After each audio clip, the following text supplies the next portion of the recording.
You know those times when you agree to do something and then you realise you actually have to do it? I have done non-metallic metal in the past. We could do a bit of a challenge. We could perhaps paint something up. In non-metallic metal? Alright. Challenge accepted. So, thanks Ratman. Now I have to learn a new skill. Wait, hang on. That sounds like fun.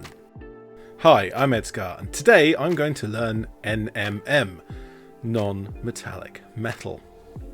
One of the biggest advantages we have in our hobby today is the vast abundance of information. You can look for a particular painting process and find many articles, videos and images that show the different ways to carry out that technique.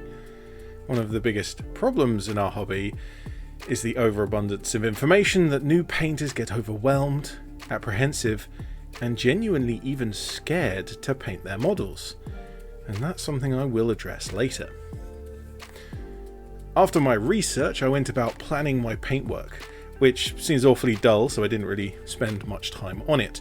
From the videos I had watched, I pretty much took away that the method for NMM is to paint your highlights right good. So I skipped ahead and got some base coats and simple highlights down on every part of the model that isn't going to be NMM. Ah, look at that purple. I love purple. I don't get to paint it very much. I suppose I should make some mention of the model that I'm painting today. This is one of the Lord of the Rings models that I acquired some time ago in a box of models someone was getting rid of. Lucky for me, but it does mean I've no idea who this character is.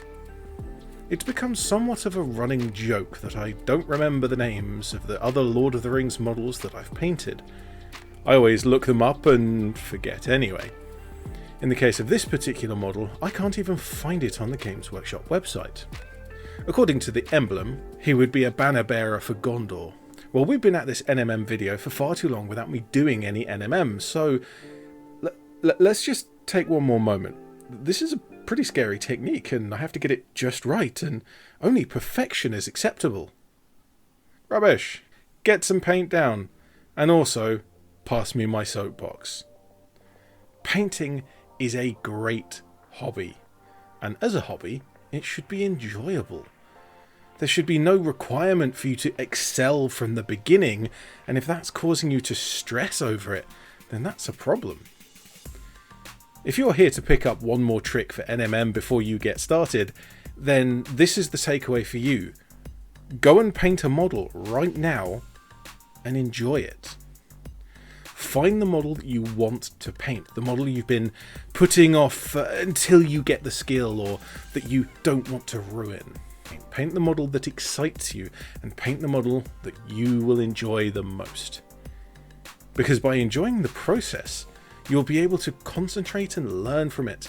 And when you paint your next model, you will have improved. And the next, and the next. And in 100 models time, you'll look back at that model. This is my that model. A Dark Elder Lamian, painted about 100 models ago. I used it as an experiment for mixing paints for highlights. Something that I wanted to improve on at the time. And I picked out the nicest model that I had at that time, the one I was excited about, and I gave it my best attempt. Unfortunately, it's a fine cast. But I still enjoyed the process and I learned mixing paints. Shortly after this model, I got my first try with wet blending, which is my favourite technique. So, does wet blending work with NMM?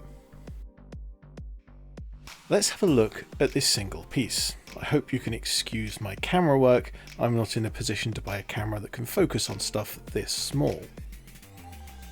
Each piece was base coated with a flat grey at the beginning. Now for my wet blend, I start with a bluey grey, layering the entire panel.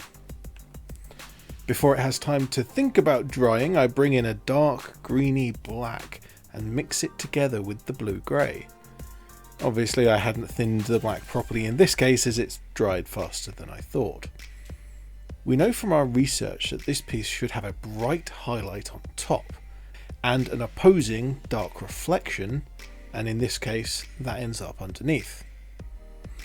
For that bright highlight, just plain pure white mixed into the blue-grey, laid down the length of the armour's shape, and teased into a better gradient with a little more of the blue-grey.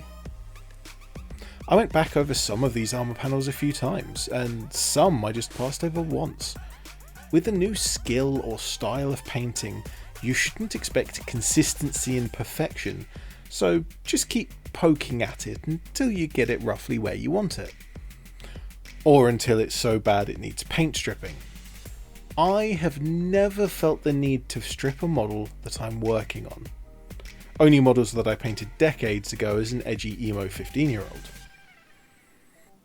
I'm not rushing through this, nor am I labouring over it. I'm just following the information I've picked up from various videos and applying it as best I understand, lifting a little of each colour as I need it, swishing it gently around on the surface. Overall, this model took me about 2 hours, which is probably slightly longer than my average for a single model, but certainly within the maximum time I've spent on an individual 32mm character. My goal isn't to paint as fast as I possibly can, nor is it to achieve the perfect NMM effect. I'm not even putting that much emphasis on learning the NMM process, although I do hope to pick up some of that understanding here. My real goal is to enjoy this project. The last 2 weeks of videos on my channel have not really had much painting in them, and they were filmed before that time. So what I want is to get back to the brush. Ratman and I host the Back to the Brush podcast, and that's where he set this challenge. Having not painted much recently, I realised this might just be the best way to come back. 2 or 3 weeks is not a long time to be away from painting, but is it such a good idea to try such an intensive technique when I might be a little rusty? Well, I think it's the perfect time. I am eager to paint. I want to paint, and playing around with a new technique means I'm seeing things I've never seen before. I can see how my colours are mixing in a new way, creating a type of highlight and shadow that I haven't done before.